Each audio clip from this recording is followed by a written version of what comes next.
Hello and welcome to GameSack. I've got some more games to show you that don't seem to get enough love these days. I think you should check them out. I mean, unless you don't want to, but really, you should try these games. This first one, I didn't even know it was a thing back in its own day. Biker Mice from Mars. Here's Biker Mice from Mars for the Super NES from Konami. Nobody ever talks about this game. It's based on a cartoon that wasn't hugely popular, and that's likely why.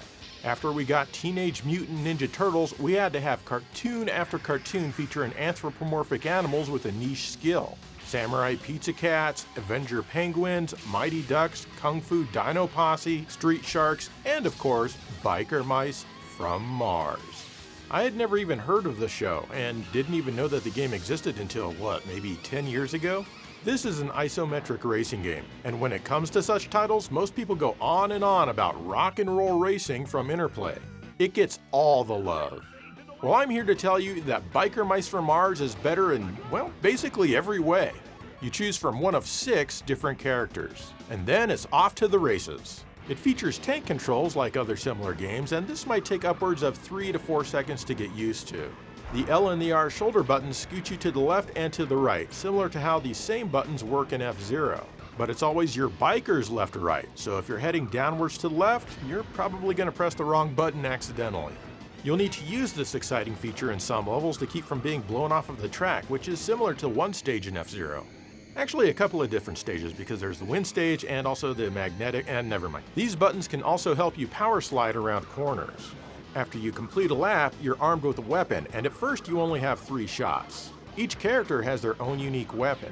These definitely come in handy. You also get a roulette of items that cycle to give you something special. This can be anything from a nitro speed boost, temporary invincibility, extra cash, or something to interfere with your enemies, like an earthquake. Each and every one of these are very useful, and you'll want to make sure to use it before the lap ends so you can get another roulette item when you begin the next lap.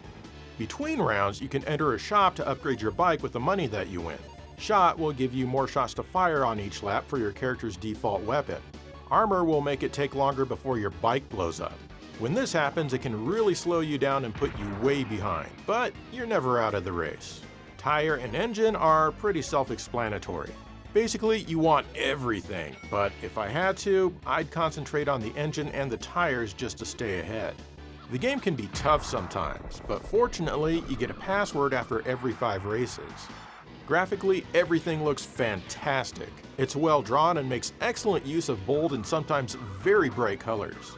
The stage graphics eventually do start to repeat, of course, though they're rearranged into different track layouts.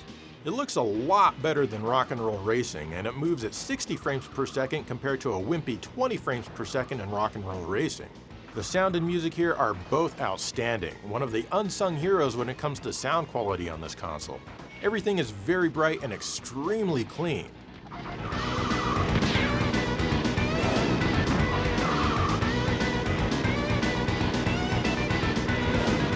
The music is fantastic, and it makes great use of stereo to provide a rather wide sound field.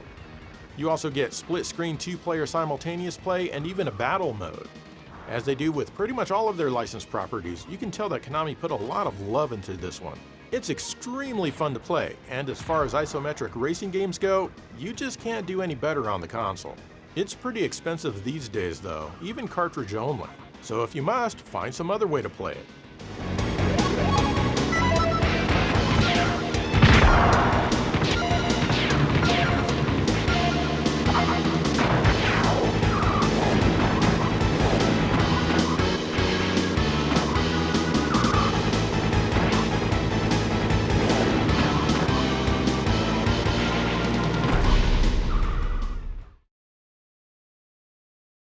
Do you like RPGs? I hope so, because I've got 2 of them to show you in this episode. The first one is up right now.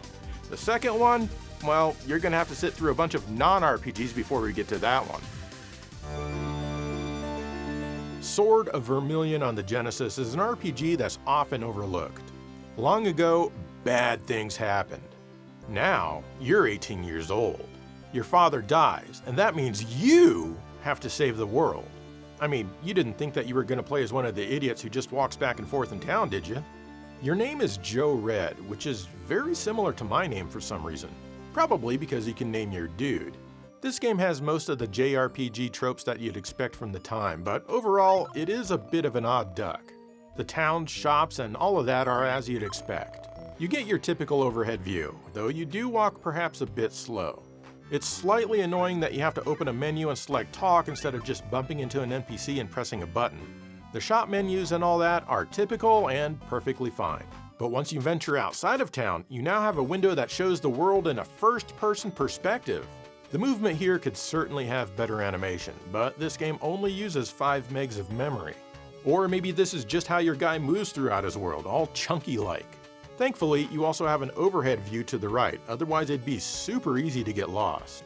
Controlling your movement in this mode is very easy and intuitive. The battles are random, and you switch to a screen where it kind of tries to be an action game. Basically, you just need to walk towards the enemies and attack them with your sword. This makes the battles much faster than a typical turn-based RPG. The dungeons are handled the same way as the outdoors with the first-person perspective. Sometimes you fight a boss, and this is done with a strange side view mode. It plays just as awkward as it looks. I don't know though, I think it looks kinda cool, at least for its time for an early Genesis game. You certainly will have to grind sometimes, both for experience and for money. I always do this just to make sure I can get through the next dungeon without much of an issue before I get there, so I don't have to attempt it again if I die. Does anyone else play RPGs the same way, or is that just me? If you didn't know, this game was made by Sega's AM2 team. These are the very same homeboys who made the arcade versions of Space Harrier, Afterburner, Outrun, and of course Dynamite Ducks. Despite how odd this is, it's a worthwhile trip if you enjoy RPGs. This was only the second RPG on the console from Sega after Phantasy Star 2. It rarely gets mentioned because it's not Phantasy Star, but I found it addictive. The graphics are a mixed bag. I do wish that there were more variety and that the first-person animation was less jumpy, but on the whole it's still pleasant to look at. The sound effects are fine. I love the dying sounds of the enemies. The music is fantastic, and like Biker Mice from Mars, it makes great use of stereo to have a wide sound field. It was composed by the same guy who created the music for Outrun, and of course Ghost House on the Master System. If you like RPGs, I encourage you to give this one a go. I would love to see this one remade someday. I mean, remade well, that is.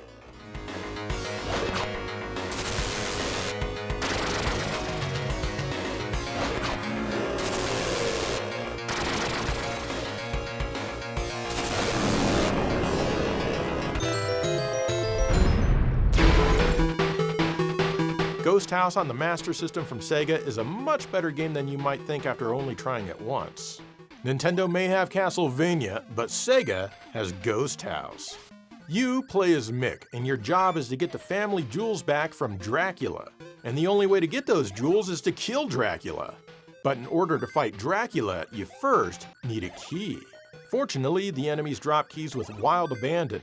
Once you have a key, just unlock Dracula's coffin by walking past his keyhole to fight him. Kill him and collect the jewel, and your life is restored. This is the very same Dracula as the one in Castlevania. I mean, there can only be one Dracula, we all know that. Except here, there are 5 Draculas. Yes, they are all the same Dracula, and they each have a different jewel. Dracula is all about the jewelry. Defeat all 5 Draculas in a given level, and then search for the special door. This leads to the next level. It looks similar, but the layout and the Dracula locations are different. Also, there's a new mummy enemy starting in round 2. There are 3 different boards overall before they start the loop, only more difficult. Each board has an upper, middle, and lower level. Here's some tips that I feel that most people don't know about. When you walk by any wall candle, a knife will fly at you from off screen. If you can jump and land on it, you get the knife, and your attack is much more powerful, but it doesn't last long. You want to get a knife right before fighting one of the Draculas. If you walk in front of a fireplace, an arrow will fly at you. Jump and land on maybe 15 of them, I think it is, and you'll get temporary invincibility. Lastly, you can jump and hit a light with your head. Because in addition to candles, this house also uses electric lights. Why wouldn't it? Are you stupid? This freezes the action, and it's very helpful to land all of your hits on a Dracula during this time. Be careful, as you can only do this a few times in each round before it just stops working. And lastly, again, when you come to a dead end, try crawling or even jumping through it to get by. You're supposed to just know this, apparently. Still, even more lastly, you can warp from place to place by pressing up at any window, which can be helpful in getting around. Once you know these things, the game becomes really fun. The absolute worst thing here is that the jump and action buttons are reversed, but Sega was pretty dumb at the time.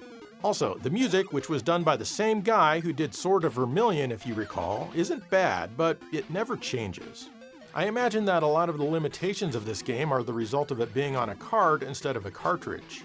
As a result, it's only a quarter of a megabit. It would hugely benefit from being at least a 1 meg game, preferably 2 megs.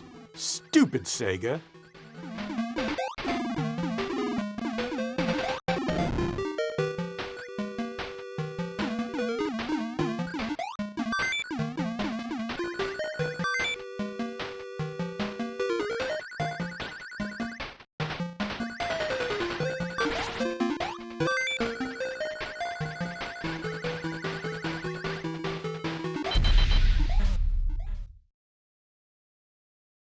This next game may not be as good as the others in the series that followed it, but come on, it's still a good game, though it does require a fair bit of skill. Thunder Force 3 and Thunder Force 4 from Technosoft, also known as Lightning Force, get all of the love in this series. But you know what doesn't? That's right, Thunder Force 2 on the Genesis. This shooter was a launch title here in North America. I love how they have different artwork for the box compared to the manual and the cartridge. Why did they make it worse just for the box? This game adds side-scrolling stages to the series for the first time. Not that we knew anything because we never got to play Thunder Force 1 here. So now every stage alternates between the overhead stuff like the original game and this fancy new side-scrolling stuff that the kids who like that Gradius game are all excited about. These days though, most people bemoan the overhead stages. And I have just one thing to say to them. Get good. I mean, once you put enough time into any game to get really good, you'll end up kind of liking it.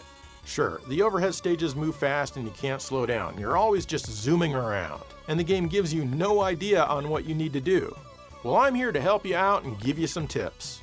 You need to destroy 4 of these round base thingies on the ground in each stage. But to do this, you need a weapon that can hit the ground targets. You can tell when a weapon does this by the little circle that you see on the ground as it hits. If you can get the weapon that the game calls Destroy, it's perfect because it can hit 3 areas on the ground at once. What truly sucks though is that if you take a hit, you lose all of your weapons except for the 2 basic ones. Anyway, in the first stage, you need to unlock the gates by shooting these things in the air to go from base to base. Otherwise you'll crash and lose a ship when you try to fly by. The third stage is super easy. You just need to know where all of the bases are. If you do, this stage can take you less than 30 seconds to beat. Stage 5 is tricky as it can be tough not to fly into the cave walls, and you'll have to deal with some floating stuff around you which blocks your shots. To the best of my knowledge, you need to sacrifice a ship here to get to the final base. There may be another path around that I don't remember, but honestly it's worth it just to sacrifice a ship. Stage 7 is a huge pain, mainly because I can't remember it. 3 of the bases are easy to find, but that 4th one is fairly elusive, and they take longer to die in this level. I wasn't able to make it to the 9th and final stage today, but it's a huge spaceship with crazy gravity, and you need to work your way around it and then down the center to defeat it. The side view stages are cool. They each have a mid-boss, and some weapons are unique to these areas. The boss of stage 2 kind of sounds like a Pac-Man game. How could you not love that? The action is intense in this one, and it really taught me how to play shooters because you're constantly dodging stuff from everywhere. I used to be able to beat it all the time, but I am out of practice with this one. The graphics are good for a launch game, and the music is outstanding.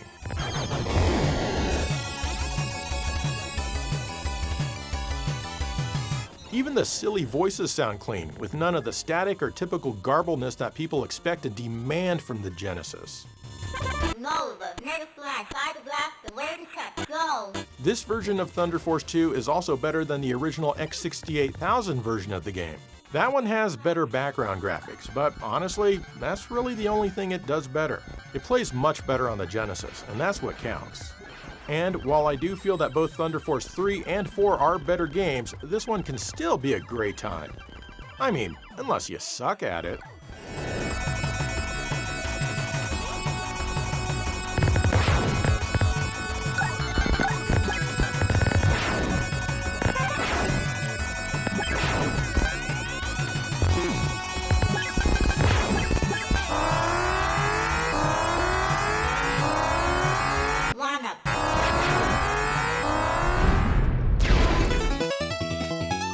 This is Mado King Granzort on the Super Graphics. I just call it Granzort because nobody cares about the other part of the name. It's based on some anime or manga in Japan. This is an action platformer that people moan about a lot, but again, probably because they suck at it. It's actually a pretty good game. The main problem here is the one-hit deaths. You can collect a silver shield which will allow you to take an extra hit, and these are scattered about each stage. You can change between 3 different mechs or robots or whatever they are with the tap of a button. Each has their own main weapon. They also have their own ability which uses up the yellow gauge in the HUD, which fortunately refills on its own. The red guy has a sword, and a special attack is an earthquake thingy. The green guy fires a projectile weapon, and he can float. The blue guy has a spear attack, and he can generate a shield around himself for a brief time. They each have their uses, but suffice it to say, you're probably gonna want to be the green guy most of the time since he can fly around and attack from a distance. The controls are responsive and feel extremely smooth. There are lots of things hidden all over, and most of the stages are designed to be explored with the green guy.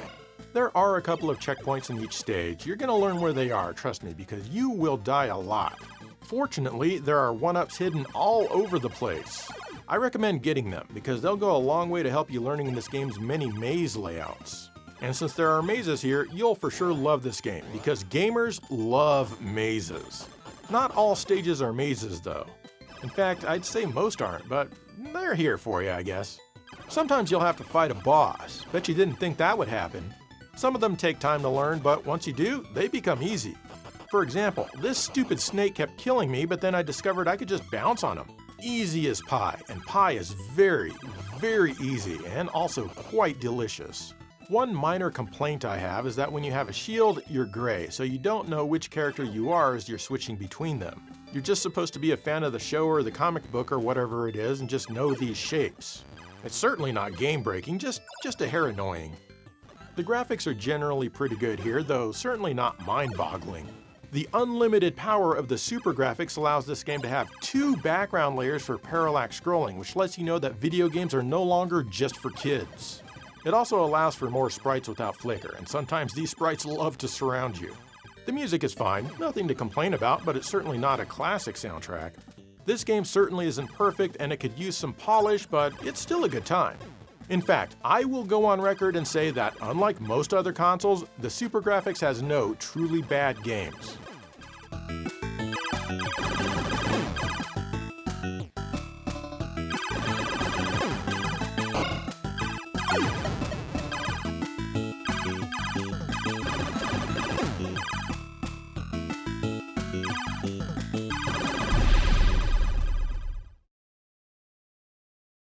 Up next is another game for the Sega Master System.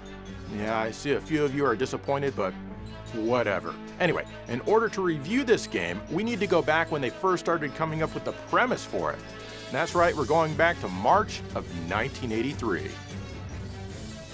I am directing a comprehensive and intensive effort to define a long-term research and development program for defense.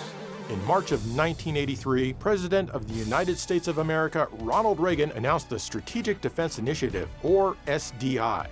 SDI is America's insurance policy. SDI is America's security guarantee. The press nicknamed it Star Wars, and that's the name that was mostly thrown around in the public. Our SDI program has provided an historic opportunity, one that enhances the prospects for reducing the number of nuclear weapons. This was an effort to create a shield to protect the U.S. from nuclear attacks using space lasers or even particle beam weapons of some kind. The methodical pursuit of a war-fighting capability in space. Of course, this never ended up happening for a lot of different reasons, like not being anywhere near technologically advanced enough yet as a species. They voted down funding because they say SDI won't work. SDI couldn't work in real life, so instead they made a video game. SDI was released in the arcades by Sega in 1987. Here, you are the satellite shield that Reagan spoke of. But today, I'd instead like to talk about the home port to the Sega Master System called Global Defense, which I feel is more fun. However, this version is still known as SDI in Japan. You are the Global Defense satellite and you need to shoot down missiles and other enemies. It basically plays like Fancy Missile Command. You move your reticle around and shoot, and the explosions destroy your targets. Of course, it helps if you lead your targets a little bit. Button 2 is the one that shoots. Your satellite, which is powered by Ronald Reagan's Mojo, is vulnerable if enemies touch it or shoot at it. So if you hold button 1 down, suddenly the directional pad moves your satellite. To me, this is incredibly intuitive. The way the arcade worked, you had a trackball and a joystick. One moves your reticle and the other moves your satellite. Unfortunately, even with these controls, the arcade was overwhelming to play, and the home version here has been rebalanced for the better. That is why I like it a lot more. It is still quite challenging though. Every enemy that you miss will light up a block on the bottom of the screen. If this gauge fills up, game over. You collect some power-ups that can make your blast bigger, make you move faster, or even reduce some of the points on the gauge at the bottom of the screen. At the end of the stage, a space shuttle with guns on its wings picks you up and takes your power-ups away for some reason. Then you go to the defensive portion of the game. This is basically like normal Missile Command.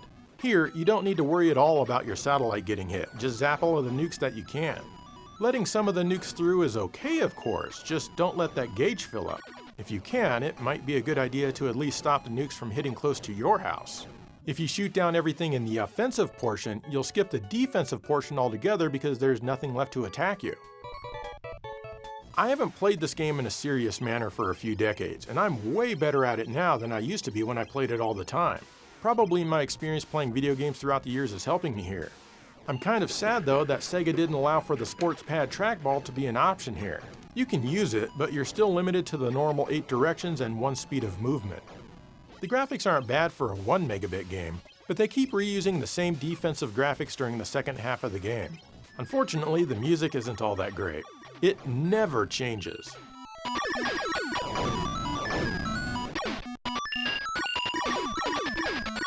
The game supports FM sound, and it does sound a little bit better that way, I suppose, but it still doesn't sound very good.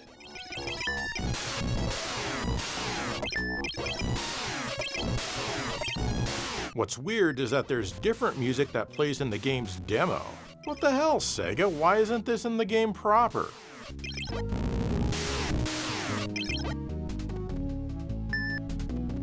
This is a fun game that nobody ever thinks about, especially if you like Missile Command. That is, if you can get past the repetitious music. All that money that the US poured into SDI in the 80s was absolutely worth it just to get Global Defense on the Master System. What do you think, Ronnie? Do you like Global Defense on the Master System? All in all, not bad. Not bad at all.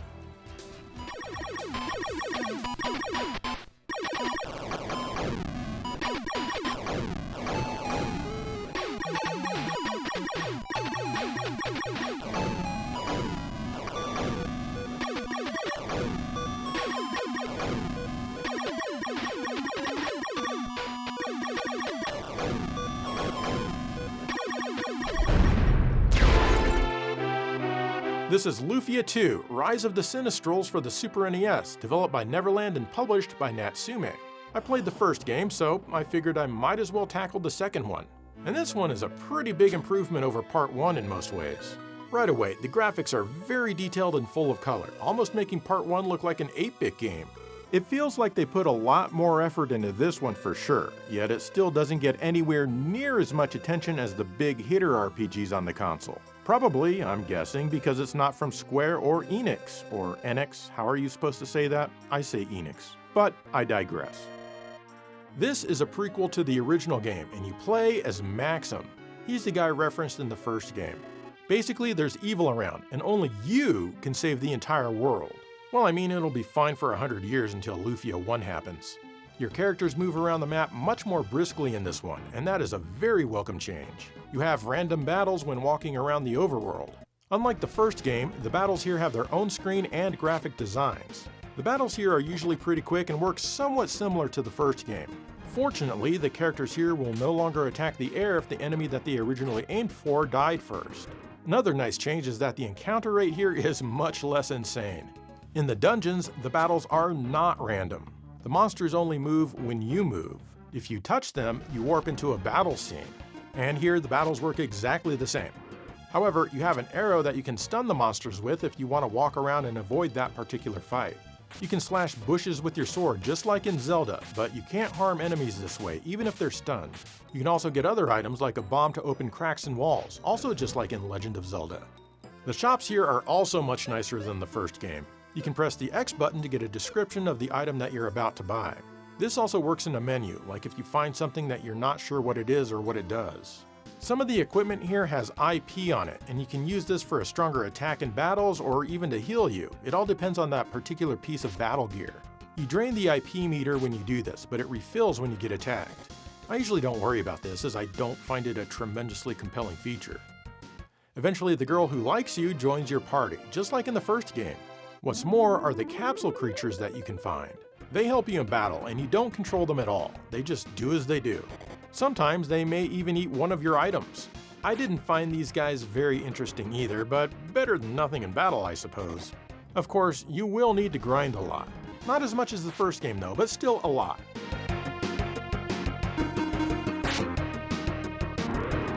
This game has a lot of minor and sometimes major puzzles to solve in order to advance in the dungeons. Plenty of switches to trigger.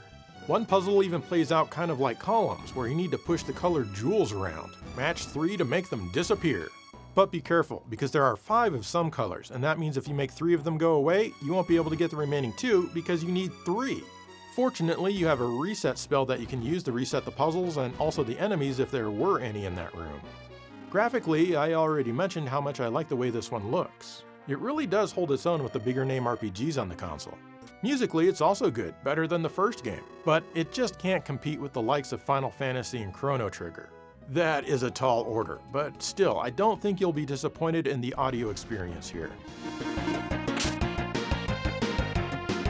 I haven't finished this one yet, in fact I'm only a few hours in. But I don't need to finish it to know that this is a great game and that if you enjoy RPGs, you should definitely give this a go if you haven't.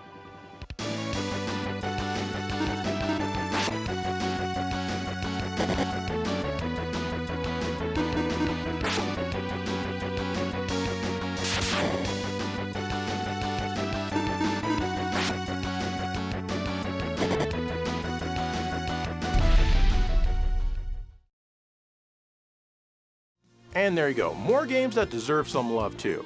Do you like video games? I mean, besides the ones that everyone talks about all the time? What are some of those games? Let me know, and in the meantime, say it with me, bye!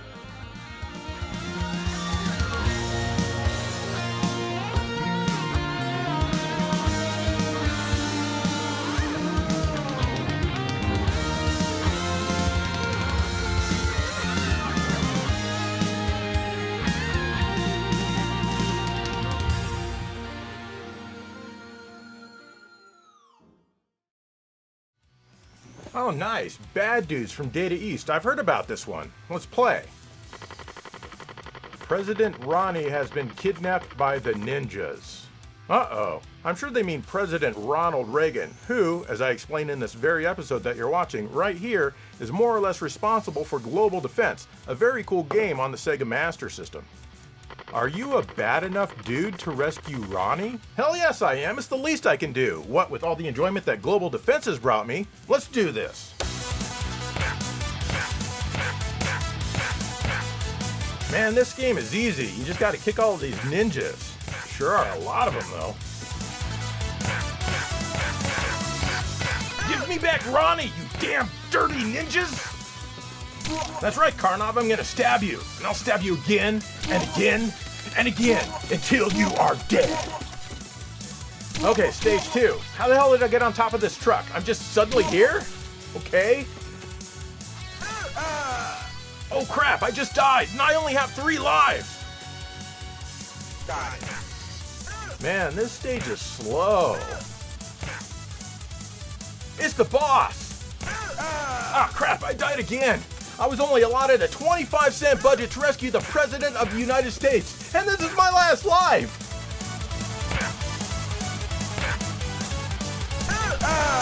Damn it, I died! Game over! I don't have another quarter, I can't continue! I wasn't able to rescue Ronnie!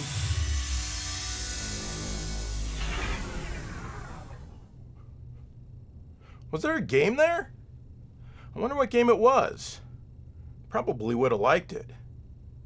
Oh well, I'm bored. I'm gonna go watch some Star Wars.